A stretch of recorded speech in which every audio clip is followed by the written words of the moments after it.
don't show prep. So, so he had no idea. I just barely make it in. I'm sure you can tell, but we don't show. I mean, let's put the cards down on the table here.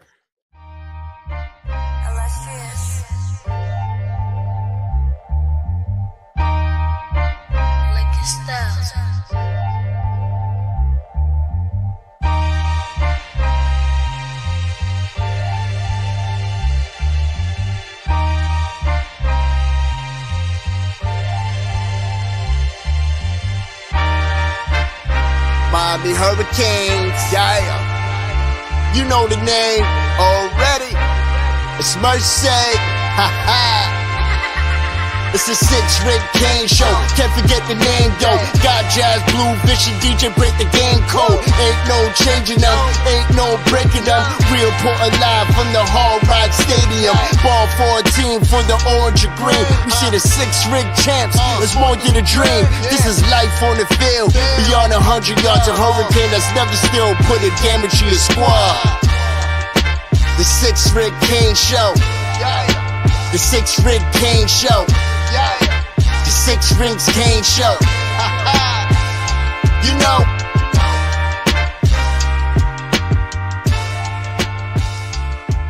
What's wrong with us? Seriously. What's wrong with us? We're Miami Hurricanes fans. Welcome to the 6 Rings Kane Show, a show dedicated to Miami Hurricane sports, featuring the legendary Larry Bluestein, Jazz Santana, Vish, and Danny Gillette. Let's go Canes. Welcome back, everybody. Full house once again here on the 6 Rings Kane Show. I'm I finally made it back. Glad to have you.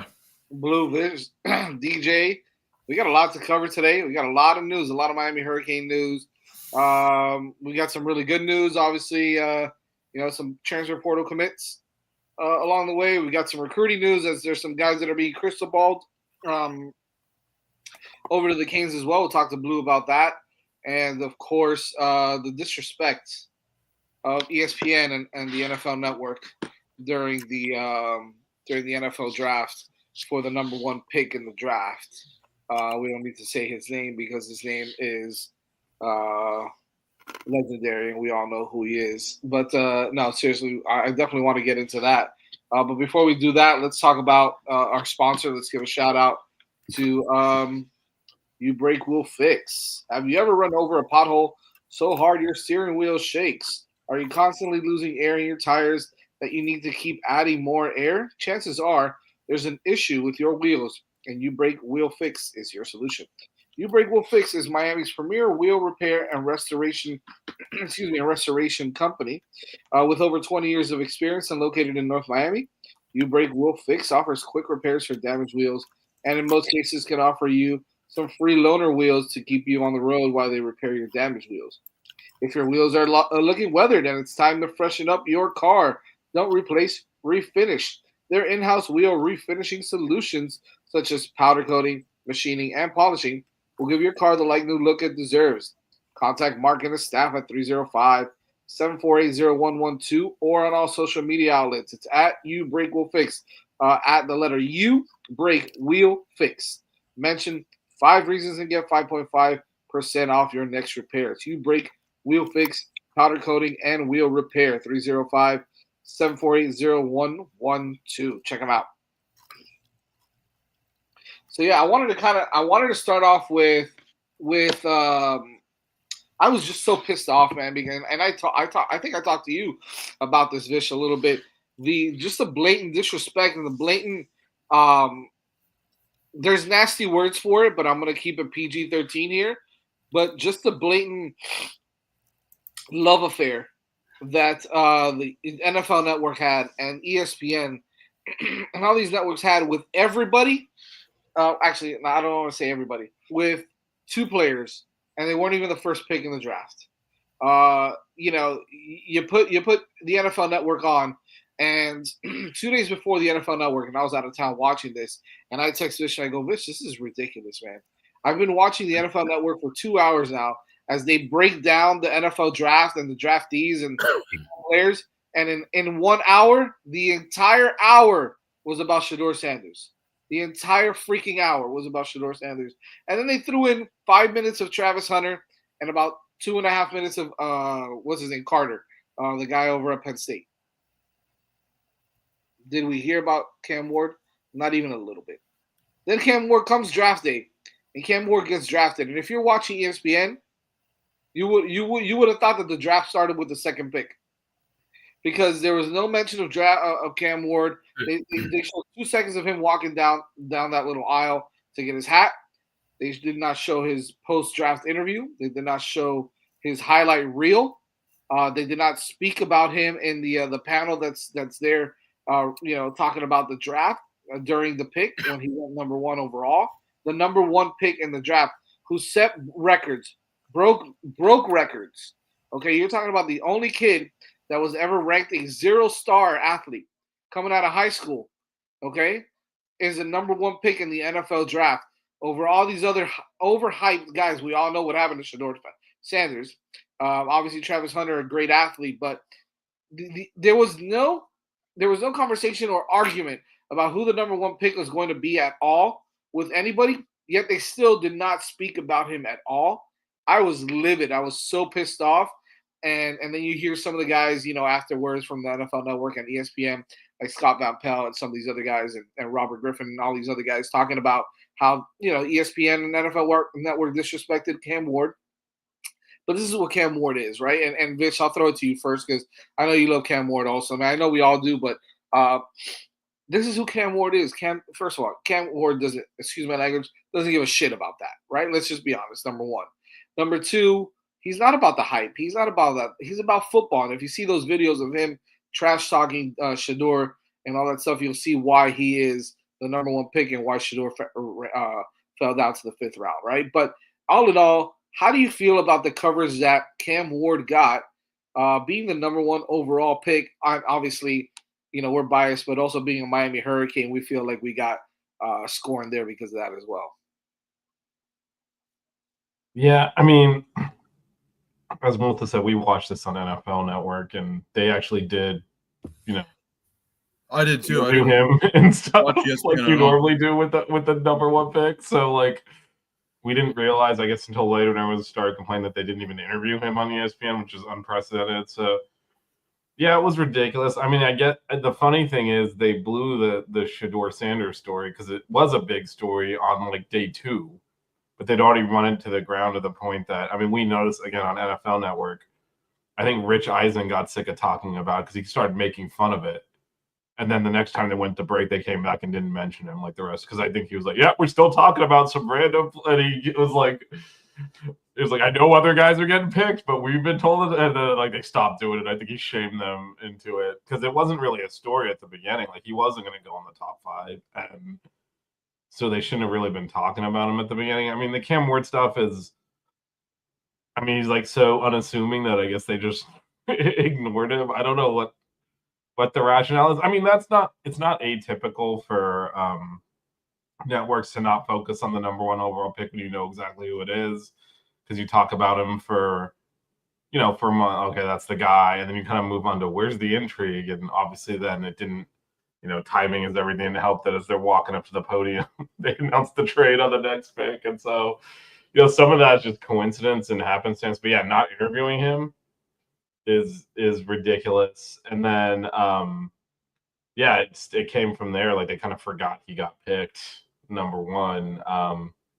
He didn't get nearly as much attention as the number 1 pick normally gets. But yeah, I mean, this is true. Like the timing on that, they're like, oh, the number 2 pick has been traded after he's been announced as he's walking up the thing. So they immediately want to talk about that pick, like what happened there and the breakdown on that. But yeah, I'm sure if he had dressed like a clown like the rest of the top 10, they would have shown him more. But he was the only one who dressed like an adult. So yeah, that's another thing, right? And that shows why. That shows who he is. That's how he's always been. So. Yeah, I mean, they wanted to. I mean, it's obvious why, the talent's there, obviously, but then, that's the person you want to trust your franchise with. That's why he went 1 overall. And I mean, the editorial choices are just the way sports are covered now. It's not about talking about who the best player is or what the best, team is, or even straight analysis, because frankly, you can get that better on shows like this. Like we get Blue here to break down everything in high school recruiting, and we have unlimited time. When they're trying to squeeze us into seconds, they just go for like what's going to go viral, what's going to go quick. You don't get better analysis now on TV because they're restrained by commercial breaks, and like if you think about the number of analysts, narratives, right? Of course. Yeah, and you think about the number of analysts they have on these shows. Yeah. They each hardly get to talk, so like they're just like getting told this is what is going to drive ratings, and they just repeat it and focus on it, and they don't actually. That's just the modern way sports is covered on TV. It's all crap. And some of them are clueless. I mean, Booger McFarland. Oh, excuse me. Yeah, but I mean that's the way it is. It's covered that way, so this is no different. I will say that after we dealt with weeks of them saying he's an ass and ruined his draft stock by pre-planned sitting out the second half of the bowl game. They all shut the hell up about that immediately, didn't they? Yeah, I bet they did. Yeah, they sure did. We didn't hear a single mention of that after they were all breathlessly like couldn't get in front of the camera fast enough to rip him for that and say he's bad character kid who ruined his draft stock. He went what overall? You moron. Well, I love all the experts. And I'll throw this to you, Blue. I love all the experts that also. First of all, I think Mel Kiper needs to take a step back and relax, dude. Like, come on, man. Take an oxygen mask, put it on, calm down. I know your boy didn't go into the 5th round, and you were freaking out about him. But you had so many of these guys think that he was the number 1 quarterback. Talking about Sanders, of course. Some of these experts on some of these shows, and then freaking out about the fact that he didn't even go until what was he, like the 5th quarterback taken, something along those lines. In the 5th round. I mean, are you surprised by the way things were covered for Cam Ward and the whole Shedeur Sanders thing? Like, is that a surprise to you, or is it it's obvious, right? It's Deion Sanders' son. It's the hype. It's the this, that, and the other. Poor journalism. It was horrible. They would really. And Mel Kiper and a lot of people in the industry said it. That was for somebody who's been around as long as him, yep, to have acted like that is. It's a bad look, right? It's a terrible look. It's a terrible look, and he wouldn't let up, and that was. If he would have said it after the first couple of times and said, "Oh man, he deserves to go here. I watched him and never play in person, but I've watched thousands of hours of tape like everybody else up here does without ever going to see people." That's to me. I made that point about Restrepo too. These people don't get an opportunity, and I texted you there, Jazz, about that because. I follow this probably as more than anybody because I follow these kids from high school. And I looked at all those kids from the 5th round on that were receivers, and it was an absolute joke. If you ever got those teams in front of me, I would abuse them. For the guys that they picked over the production that somebody like Xavier, I know we're not on that part, but I'm just saying that we're getting there. It's a perfect. We're getting there. That's what I get out of watching a draft that is almost jokeable. Look, this is talking about that right there, Blue. How does a first team All-American, arguably the best slot in college football, not get drafted? Did that 40-time going viral really hurt him that much? Well, obviously it did because that gave all these people an excuse to take a 5'9.5", 190-pound white kid and take him out of the draft. Yeah. So now now he's in a situation. He landed in the perfect spot if you ask. Yeah, he didn't. Okay. Cam's only going to be able to protect him so much. But remember, the thing that's going to hurt him now, and it probably wouldn't even come up, but people are going to magnify it in the OTAs and all that. His success aside to Cam Ward, right? Right. Here's the thing. Most linebackers that he was paired against ran 4.8s, 4.7s. They were about 5'11", 220 in the ACC, and then their safeties weren't really agile. Now he's going into the NFL where your 6'3", 235-pound linebackers will stick with him and will knock him around. So the thing is, he's going to have to change his game a little bit. But that doesn't preclude that he doesn't run great routes. He does. And that's and knowing, but remember, Ward's they already know about Ward. So in all these little OTAs and all these little mini tryout things, Ward won't even really be the quarterback. It's going to be the other guys that are going to be trying to make the team as well. So what he's going to have to do, he's going to have to go in there, and he's got a great mindset. But my point is, I looked at every one of those receivers taken.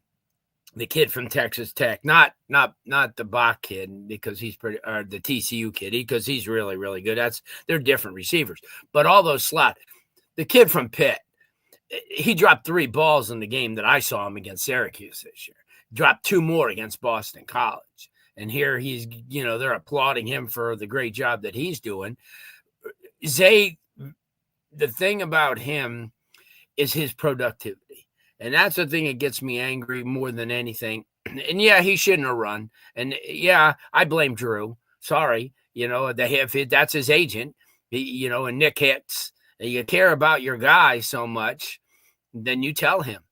Because afterwards he was talking about how he had his hamstring was a little tweaked and this and that.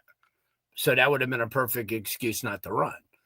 I don't want to do that. And then what everybody starts remembering him about, because I'll tell you what they started bringing up the other day when people were watching him fall is they go, well, he got bracketed against FSU and he's going to get bracketed like that in the NFL. And he's not, so that's where they were going. They were finding the negatives because it was easy, because if he doesn't run, there's not many negatives you could find.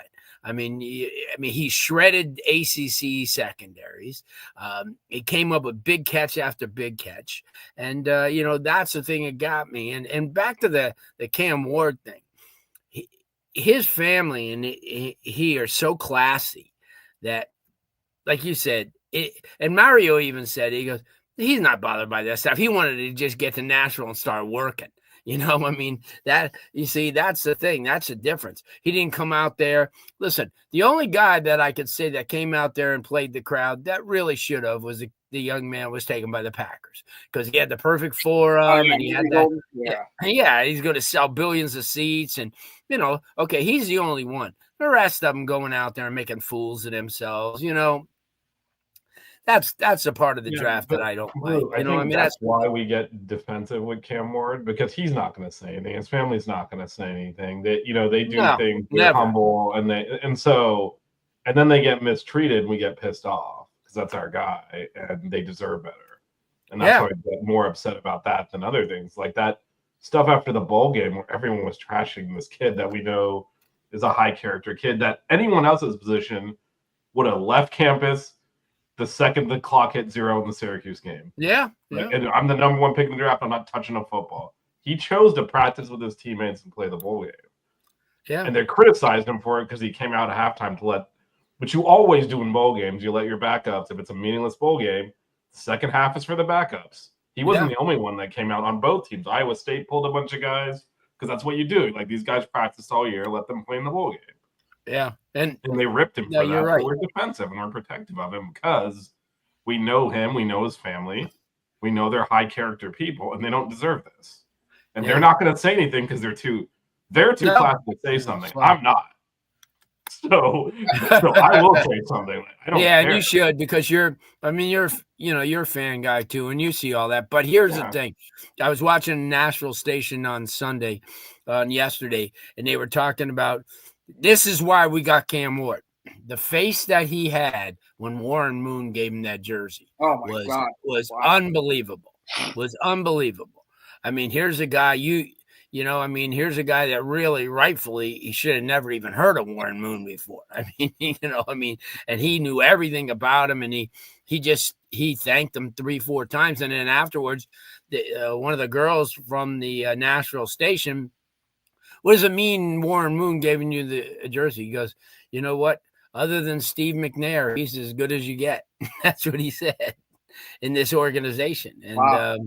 Yeah. so he paid a little bit of homage to Steve McNair too, I mean, and you don't get that much, and out of a kid like that. And everyone thinks he's self-centered, he's into himself. He's not.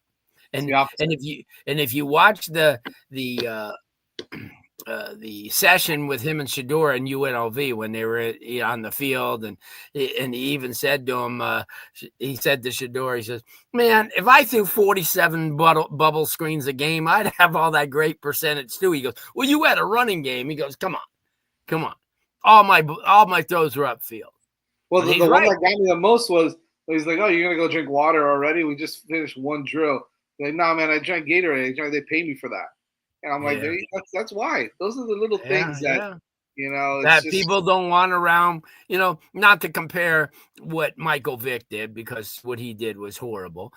But that is the reason why a lot of these organizations don't want those guys around their franchise. Not that they're not trying to make amends or they're doing this, but would it be worth it to every single game to have a line from PETA outside, protesting dogs? It's just, you don't want to take it away. And I really feel in my heart of hearts that his attitude and the way he, I mean, come on, spoiled kid doesn't, but I did feel bad when those kids pranked him. I mean, because he was kind of on edge at the time, and they're not kids, and no, they're 21 years old, like they're adults. Well, and one of the problems we have in society now is you do all these things for credit online, and there's no consequences.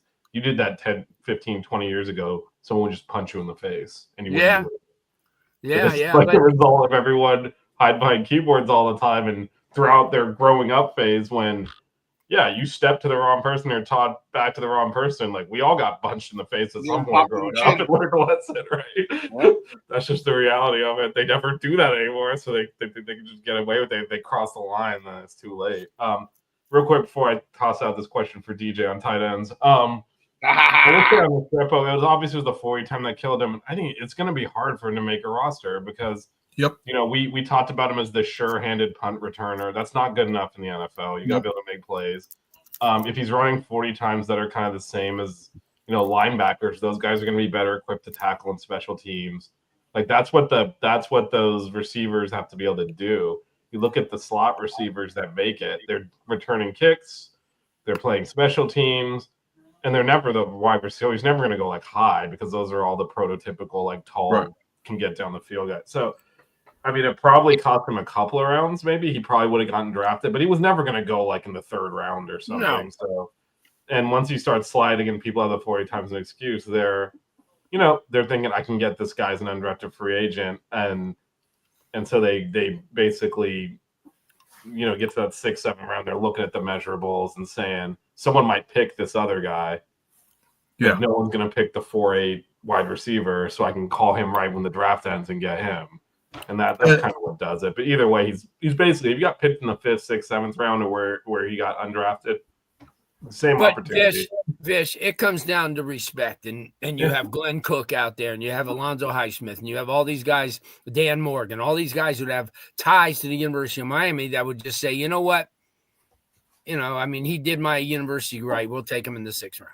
It doesn't come down to respect. It comes down if you can play in a deep wide receiver draft. I disagree. But I'm just saying, we all know he could play, DJ. So, but I'm just saying. Well, we know he can play at the college level. This is a different ball. It's not about if he can perform at the college level. It's the fact that the linebackers are as fast as you, as Vish noted, and this was a really deep wide receiver draft, unfortunately. If he was just to connect it a tight end in a really not good tight end draft, things might have been different. But now you're talking about linebackers that can run as fast as him, and it's not about respect. It's about if you can kind of translate. If he's not like one of your top receivers in the depth chart, and he's not really going to impact special teams, it's going to be hard for him to make a roster.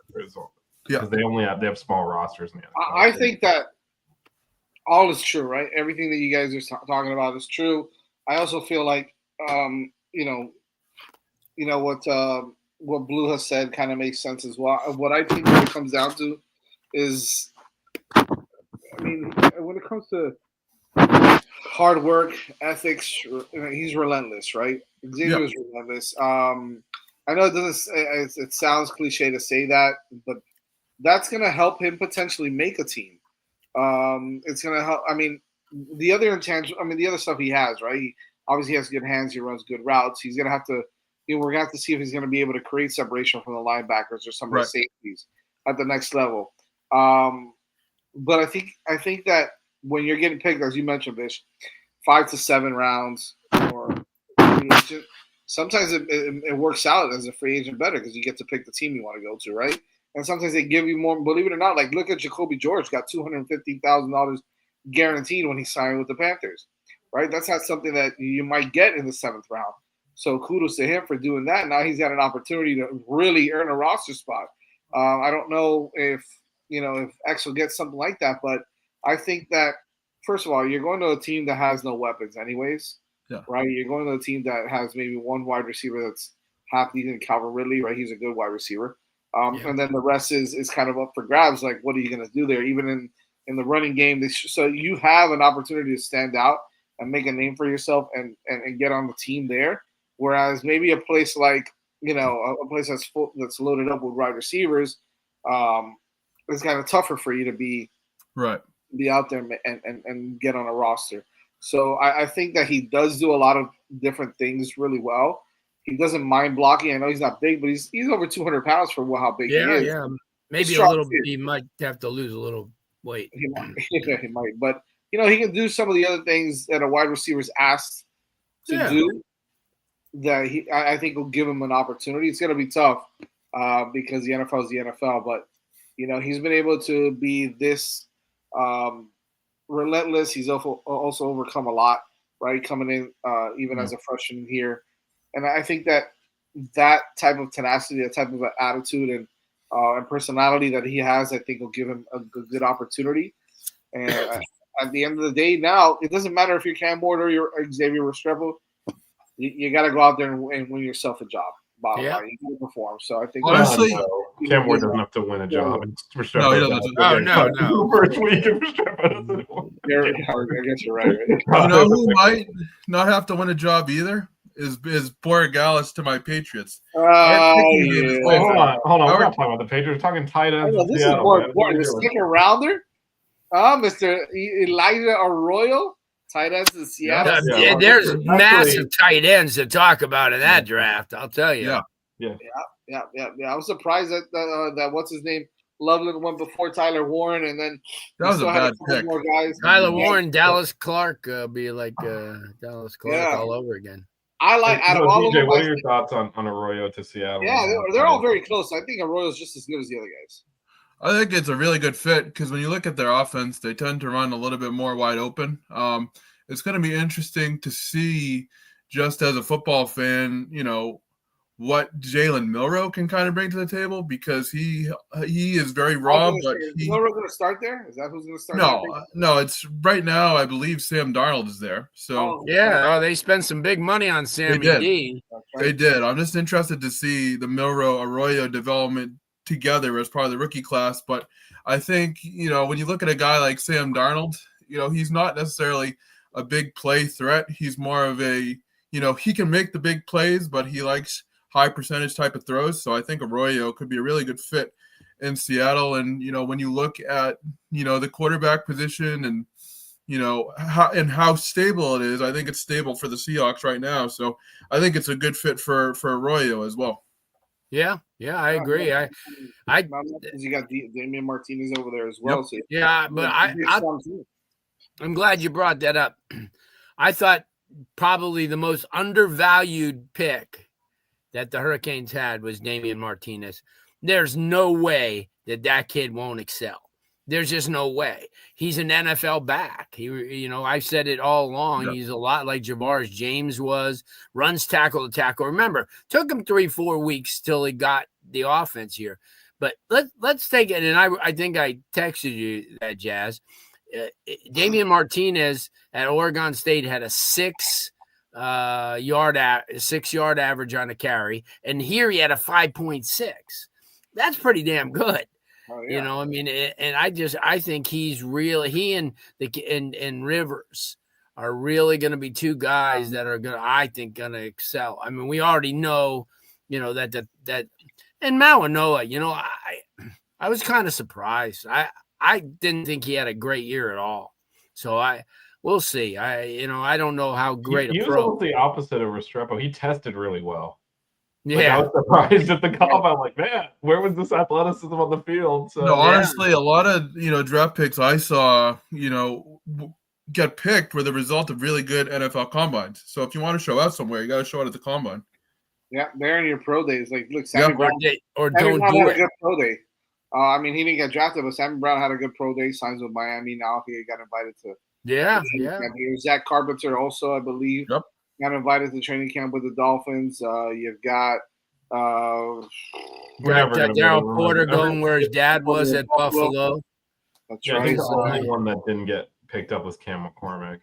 I think that's what Barry Jackson reported. I mean, there's so we're not gonna have time to get McCormick coming back and being he's older than the NFL guys. So go straight into the front office. Marley Cook. He'll play a year and then he'll get his pension. Everyone else got picked up, but that wasn't a joke or anything. Like I forgot. I mean, I don't have off the top of my head where every single player went. But Jacoby went to Carolina. We know that. Yeah. Marley Cook, I think, I don't remember where he ended up, but I know Simeon Brown, I think, ended up with the Giants. Yeah, I saw that. Yeah, like you said, Mawanoa getting drafted in the 5th round to the Jets, that's a nice little spot for him. I think he goes to a place where defense is going to be their number one priority over there with Aaron Glenn as a new head coach. They went to the Jets. And I'll tell you, the Jets, I hate to say it, the Jets. Tyler Barron also went to the Jets, he went to the He's Daryl Porter. That's where Daryl's dad went. I could actually see Tyler Barron sticking around the league for a while because he's the lead at rushing the passer. And as a third down pass rusher, I could see him sticking for a bit. That's where he's going to. Well, we completely misused him, but. Well, look, they say like edge rushers, Yeah. Defensive tackles and quarterbacks, those are the guys that get the highest pay, right? So if he he's going to be a situational pass rusher. I think that's where we can actually like stick the guy that can get some third and long, you can put on the field, you can get to the quarterback. Even the Syracuse game, he played like 3 plays and got a sack. Yeah. We weren't really playing him at the end, but he was just good at that one thing. And here's a perfect example of how measurables and times do you. Shamar Stewart. He had 5 freaking sacks. Some guys had that in a game, and he had 5 in 3 years. So, first round, I mean, there's a guy you talk about overdrafted. There's somebody right there that, it's pretty tough. I did not, unfortunately. No, he didn't. You missed the show. We will have sweep on that coming up next. Oh, yeah. 2 sweeps in a row. It'll be fun to talk about. Yeah. I think the guy that has a chance to stick around is Daryl Porter because he's got Jamil Adilo over there, obviously, who's his coach here at UM. He's now with the Bills, and I think that's why he went over there. He wanted to be a guy liked him, and he brought him over as a free agent. But I think he's got an opportunity there as well. I mean, some of the guys will stick around and maybe make the roster, and the good news is that the UFL is a very strong league right now. So you probably get some guys over there going to play down that way as well. But right now, I think that it's going to be important for these guys to just come out and show out and play hard. As you mentioned, I think Arroyo is going to be something else. I think Jalen Rivers landing in Cincinnati. It's probably a good spot for him too. I know Great spot. At the offensive line position. Now, I wish Miami would have taken a guy like that, the Dolphins, but they did. They took a big offensive lineman, that kid Savaiunai. I totally butchered that name, but hey, I'll tell you what. Looking at all, I think the best draft of anybody is Will Campbell. That guy, I watched him, and what just the things he said, and just ultimate team player. And they asked him if he ever ate clam chowder before, and he goes, I've eaten some crazy things, so I'll try it. But he's he's a 10-year starter in the NFL. I sure hope so. I mean, I'm never a big fan of picking offensive linemen in the first round, but Beast. I He's do a like beast, him. total package, dominant. Yeah. If you watch him in every drill, and I mean the guy, and he's loyal. You talk about loyal. He's never had to leave the state of Louisiana before. Played high school there, and yeah. So I mean, I watched him in every interview. I'm talking, what a gentleman, and he's I'm excited. I think he'll be a really good fit, and I'm happy as a Patriots fan with their draft overall too. So it was an exciting draft overall for a lot of teams. I thought the Giants had a great draft. They did too. Yeah, they did. I think they had a good. And then when I saw what's his name's mom, I go, oh, that's why he went to Ole Miss. Dart. When I saw his mom, I go, holy mackerel, that's why he went to Ole Miss. I mean, freaking I think Kiffin recruited her before. Damn. All right, so is everybody happy with what their team did in the draft? Absolutely. Yeah.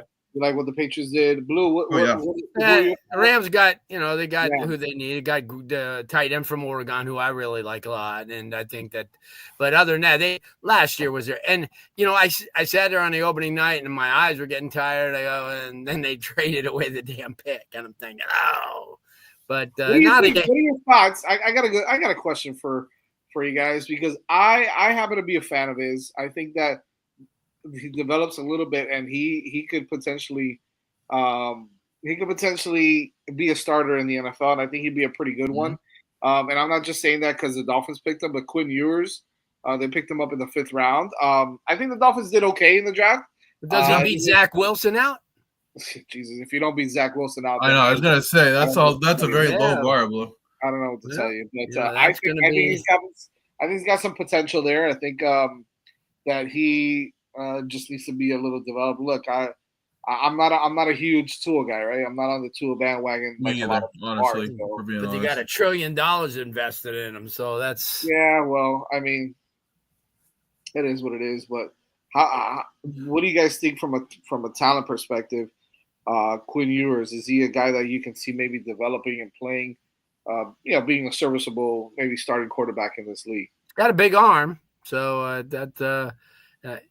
from my standpoint, I think it was a really good selection. I was thinking that he was just going to fall into free agency, because no one really, because if you noticed the ESPN Sanders show, they were projecting where he was going to go rather than any other quarterback that was on the board. Right. So every time another quarterback went, and they killed Sloth, the kid from Louisville. Oh, he's awful. How did they pick him? He's 40 years old. He's collecting his Social Security. People are angry and they're mean. You see, and I went and looked back at all these mock drafts, and they're like, for the whole draft. They're the worst. Anybody, all us four could pick the first, couple of picks. But after that tells you, I don't care how much film you watch, or how many, Senior Bowls you go to, or how many combines you go to. If you don't know what the hell you're looking at, you're just going to go. And listen, I'm not going to take shots at Mel Kiper because he's done it for a long time, but which doesn't mean a lot. But I do this for a living, and I evaluate talent, and I've got to project a lot more than they've got to project, because I get kids when they're 15 and 16 years old, and you got to project how they're going to do at the next level. These guys have when they're watching college kids, they're pretty much developed. I mean, the linemen are all at the size they're going to be. You get a 6'1", 220-pound lineman as a freshman or a sophomore in high school. By the time he's a freshman in college, he's 6'5", 305. So, to me, projecting college to the NFL is a whole lot easier than it is going from high school to college, just in my opinion. And I look at these guys and listen to Louis Riddick and all these guys like that. Listen, the average fan doesn't care how big the guy's feet are or what his catch radius are. They don't give a crap. You're wasting your time saying all that stuff. If you're selling them to a college or to an NFL team, but the average Joe Schmo sitting there drinking a 20-pack, on Saturday afternoon watching the draft, he doesn't care. He doesn't care what his catch radius or, what his angle is when he, does a somersault in the air. Who cares? They want to know, can they play? Restrepo puts the ball in the end zone 20 times in his career, 2,000 yards, 200 catches. That's what they want to hear. One more thing before we go. I was a little shocked that Kobe Bryant didn't get drafted. The kid. I think if he comes out last year, he's like a top 2 or 3 round cornerback, and this year he didn't get drafted at all. He was one of these big time corners. A kid over in Kansas. I just noticed it, but a lot of guys. It happened to a lot of guys, and so now. Well, Will Johnson fell. If he didn't get hurt and he wasn't injured, he's a top 10 pick. I mean, that's another one. That happens, I guess. But let's go straight to it. Well, can we talk about, we had 3 huge additions in the Yeah, portal? that's exactly what I was going to say. I know we got a kicker. That's all I know. We got the kicker, Bert Auburn. We also got Keelan Marion, who is a receiver/kick returner, and I saw highlights of him actually cutting. So, that's an upgrade. And then he went and then he changed directions. It was amazing. Wow. He didn't just run straight into people. And then we also got a starting linebacker from North Carolina State, Kamal Bonner. Yeah. So. Kamal Bonner. Now, and by the way, Jalen Knighton went to West Virginia. I saw that. He'll be fumbling at a stadium near you for the Mountaineer. Yeah, there you go. What do you guys think about Bert Auburn? I'm not a fan of Bert Auburn. I was more of a fan than I was of Abrams. That's for damn sure. Oh, he just misses too many kicks for me too. So I'm hoping that he figures that out. He's got a strong leg. I saw him make some really good kicks last year and the year before. I saw him.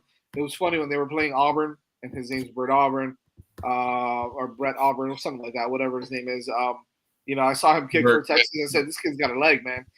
This kid can kick." But he does miss a lot of kicks as well. But I mean, at this point, it was Carter Davis or him or someone else, right? So you guys like the Auburn edition? Yeah, I mean, we talked about this last week, right? When Abram Murray hit the portal, we're like, they already have someone in mind. We speculated it was this kid. Look, he made 75% of his field goals, which isn't perfect, but it's pretty good for college. As Melissa's saying, the Borregales basically didn't miss, so we got spoiled. But 75% for college isn't bad. And he's kicked and made in big games and made big kicks, which you can't. That he has. You can't simulate. So he's got that experience behind him. So yeah, I'd take him any day over what the situation was before. Like if there was a third Borregales brother, we wouldn't be having this conversation, but there isn't. So we had to go in there and get someone. And if you're looking at who we could get in the portal, yeah, I'll take someone that makes 75% of their field goals, makes all their extra points, and has made clutch field goals in his career, which he has absolutely done. So yeah, I'm happy with that. When we were trying to plug that gap, as opposed to having Carter Davis, who was 4 of 11 on field goals at FAU last year. Yes, but he's got a strong leg there and let that man kick come good. Yeah, I don't know. I mean, he is an upgrade, and he has made some. Honestly, yes.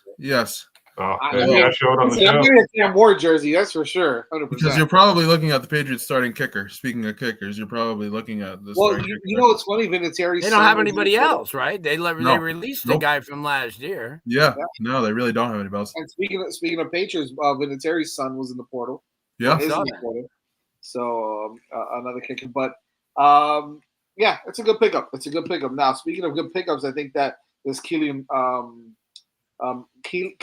Marion kid, I think he's not only is he going to be a good returner for us, but he's definitely going to be an option at wide receiver. Don't look, but at BYU is definitely a threat down the field. He's a big kid. I like the Marion pickup. What do you think, Blue? I love him. And not only that, if you watch him return kicks, they should send that damn thing to Johnson over at SMU and show him what it looks like. Because the kid actually looks for holes. He doesn't just use his speed to go up on someone's back. He's gonna bring that thing out. When he returns them, he just doesn't rely on speed. He's got great vision, and as you said, I watch him as a downfield receiver. He goes up for them damn thing. He'll fight you. He's pretty strong, and I like him. just going to add to what Miami has, and certainly I thought that was a real huge, because he had a couple other schools that he was looking at, and I think that what a culture change from Provo to Miami. That's I'm thinking, oh my gosh. Vish, you like the Marion pickup? Yeah, I think this is just another example of, like, Mario's really good at building rosters. So there were some weaknesses last year. I mean, we, as much as we were making fun of the fact that Chris Johnson just runs into people, like, that was a problem. Yeah. And then, we were bad in kick coverage. We didn't get as many touchbacks. So he gets Carter Davis and like, look, the kid will kick it through the end zone. We're going to get a guy to kick it through the end zone. And yeah, I think he'll play some offensively. I don't think we're really looking at him as a starting receiver, but as a kick returner, he's one of the better ones in the country. So plug a hole. Yes. And that's what he did. So now, yeah, we can threaten on punt returns, kick returns, and actually kick touchbacks. That's a huge step forward. Yeah. I mean, that hurt us last. That Louisville game was close at the end because we gave up a kickoff touchdown. Like, I mean, those are it was a problem last year. Like, we stunk in special teams. So yeah, special teams aren't special till you need them, believe me. And and they certainly needed them in a lot of those cases, like Vish, like you were saying. And to me, when people were making light of the fact that, oh, look, Borregales isn't reaching the end zone. That killed us in a couple of the games, because they would return them back to the 40. You look at the really good programs. Look at Ohio State. You look at Alabama. They've always got guys that get that ball out to at least the 40, 45, and that's nuts. If you're starting on that type of field instead at your own 30 or all the time 35. Yeah, that makes a huge difference, and that's why I think when they got Chris Johnson, that's what that's what they were thinking. He's going to get us out of the hole. Yeah, not so much. So, I'm excited. And you got to build. It's not just getting those receivers and quarterbacks and such. You got to build your special teams. And that's why, I kind of agree with you guys, about Auburn. He's not consistent. And we, you got to move along. You can't compare the next woman to your ex-wife. You got to keep going on, and we're gonna have to just suck it up that the Borregales brothers don't they don't come along very often, and hopefully the kid they're recruiting out of Chaminade, who they like a lot for next year, that he'll come along and be that next guy, because he's very he's one of those guys that's accurate, and he it's and you got to remember that especially in Miami's situation, I think that the very fact that they're bringing in quality players now, I mean, really quality players. They're not just getting fluff. Oh, we lost this guy, so let's just plug the hole. They're plugging them with some dudes, and then I think that'll continue for a couple, for the next couple of months. It's gonna be fun to watch. Just to answer this question real quick, he did punts a couple years ago. He hasn't the last 2 years. I think we're thinking just kickoffs, but we'll see. Gotcha.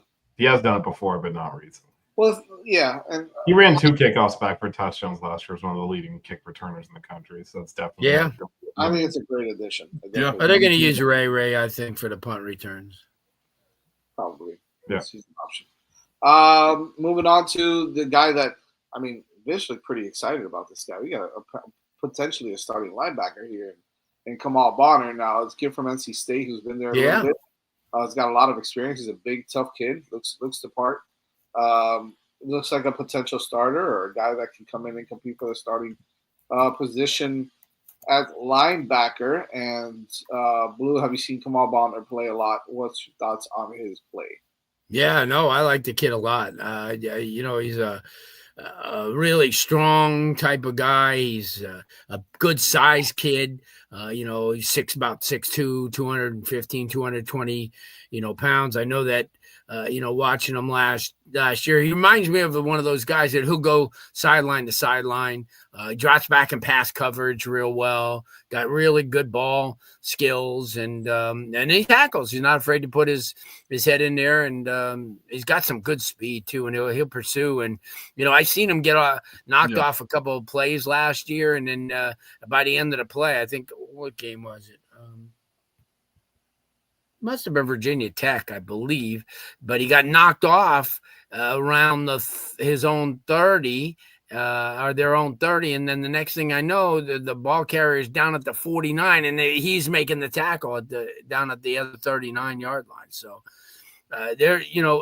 everybody's making mistakes, and everybody kind of, in this game, I don't care what level it is, you're always going to maybe go into the wrong, read the wrong hole, but it's how you pursue afterwards and how you don't give up. And, and that's one of those guys. Watch his film, DJ, and I think you're going to see a guy who, where his, he may not be at that point of contact type of guy reading all the time, but if he's the type of guy that'll follow up the play, he'll get off the ground, and then you'll see him downfield a little bit, making the play. And to me, that signals, hey, I like that guy. I like that type of guy. He's not going to be, a Buckus Award winner right off the bat. I mean, right. I think we look back at Damian Martinez, and everybody expected him to run for 300 yards a game when he got here.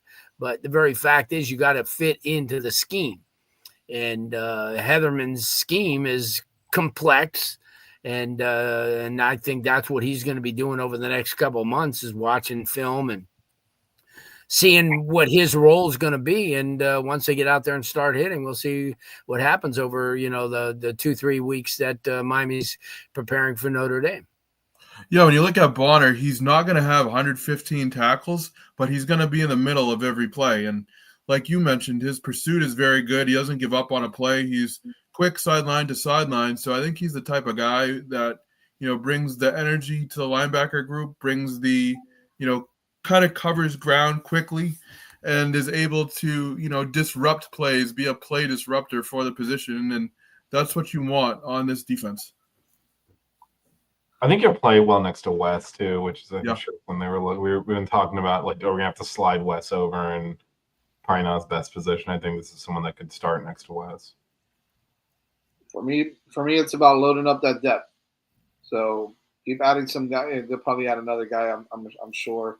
While they're still looking at some wide receivers now that are in the transfer portal, or will be announced in the transfer portal soon. Because I know the window is closed, but some of these guys, the paperwork needs to go through. They need to be announced. Yada yada yada. So you'll see some names pop up here soon, I think.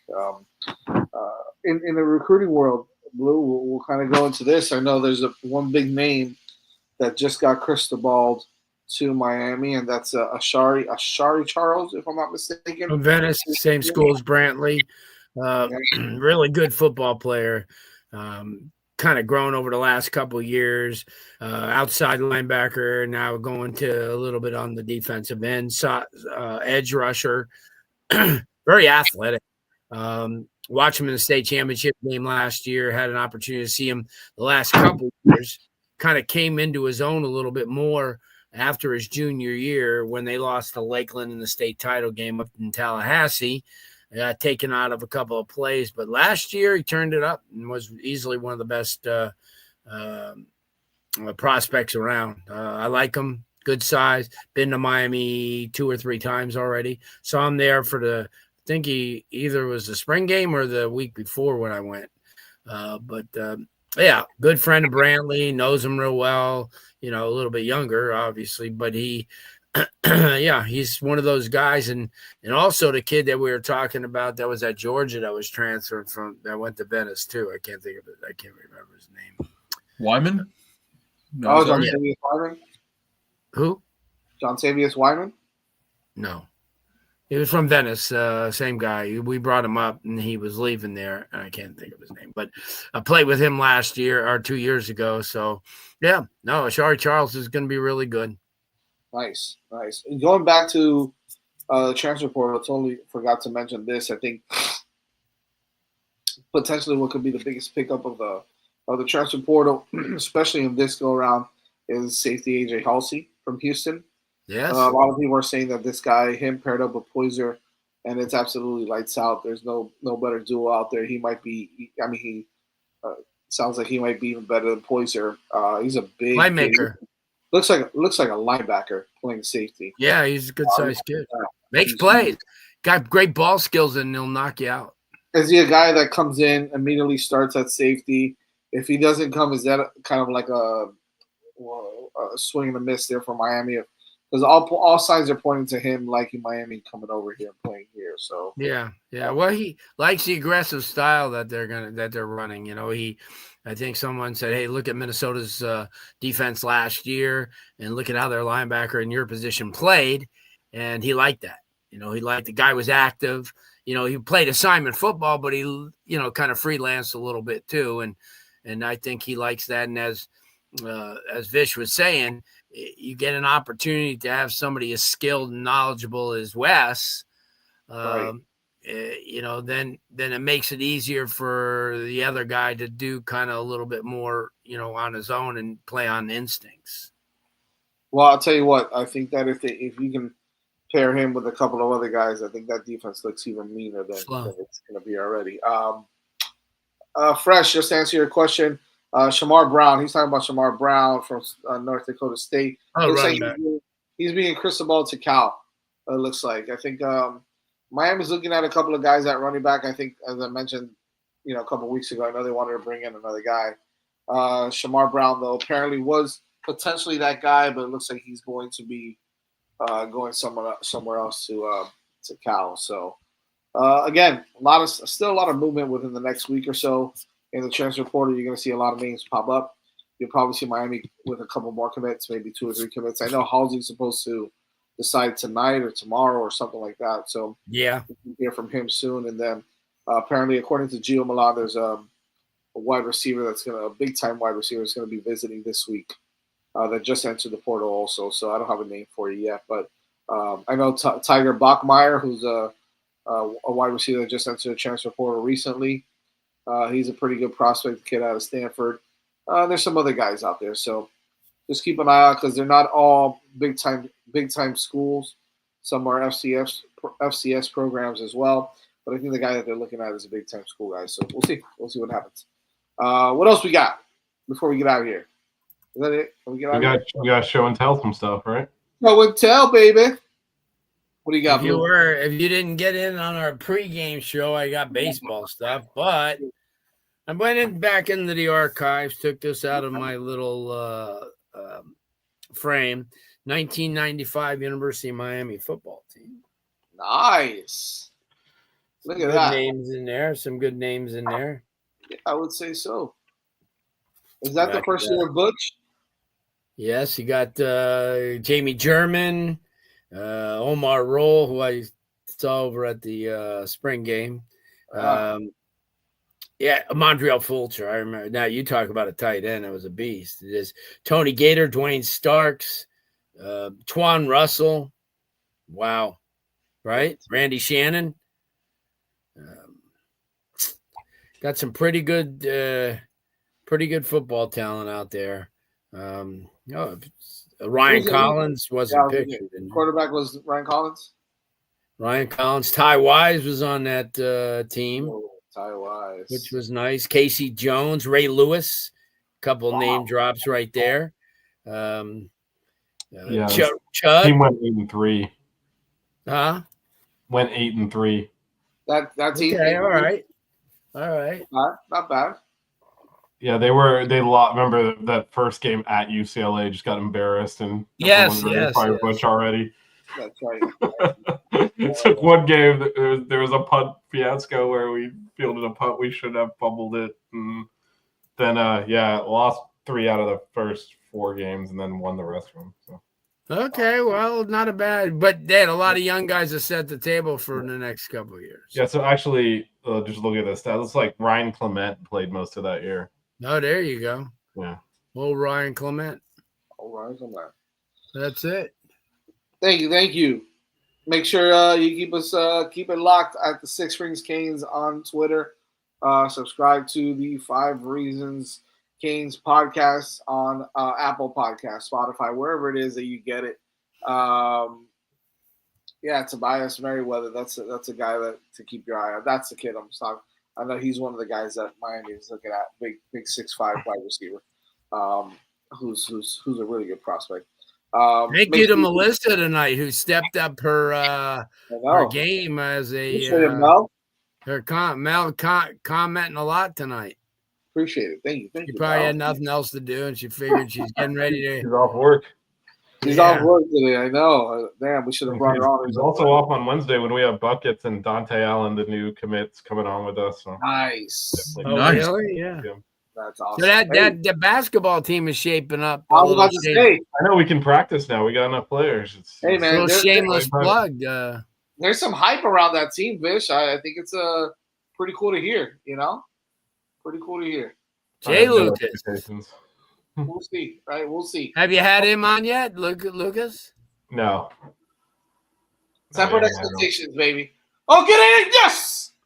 Tie game, baby. All right. It's about. Let's go. Yeah, I'll tell you what. It'd be tough to go back to Tampa down tied 2-2. But if you guys this Thursday, if you want, Aaron Ekblad. That was nice. Give it, Aaron Ekblad. Thursday, I got Mario Cristobal on our show, 7:05 on the radio show. Who? What time? What time are you there, Blue? That's on 560 QAM for those who aren't aware about. Yeah. So if you want, the head coach Mario. We'll kind of. Can I be on the show and be like, "Oh, my idol"? No, you can be on, but not at the same time. He won't never come on again. Jesus. Oh, my idol. But I have him every year right after the spring to kind of dissect what went on, and we'll talk to him a little bit about that. Try not to spend too much time on his time up there. Him and they're in Costa Rica, aren't they? Huh? Some of the players are in Costa Rica. Yes. Yeah, that's pretty cool. He was up in Green Bay. Oh, of course it was. Yeah. So we just scored again. We just scored again. Did they really? 3-2, baby. Wow. You're kidding me. I just turned it. Oh, wow. I looked up and they had just scored. Let's go. Wow. 2 goals within like 40 seconds. Like 10 seconds. Crazy. Unbelievable. Awesome. Hell yeah. Yeah, we're not the Boston Bruins, DJ, but no. I grew up actually a Boston Bruin fan because my dad. So I told you, my dad was from Somerville. So was it Marchand? Somerville's a nice area. I always like going there. I know. Yeah. No, before Marchand. All right, Chestnut Hill. All right, fellas. Hey, we got Kings on deck coming up for you right now. Next, we got, as I said, Buckets on Wednesday. We got F1 tomorrow, previewing the Miami Grand Prix, if you've heard of that city. This weekend. So busy week on the network. Yes, we Omaha. Let's go, baby. That's coming up next. If I can find the outro though. If we can find the 6 Rig Kane Show. Yeah. The 6 Rig Kane Show. Yeah. The 6 Rings Kane Show. You know,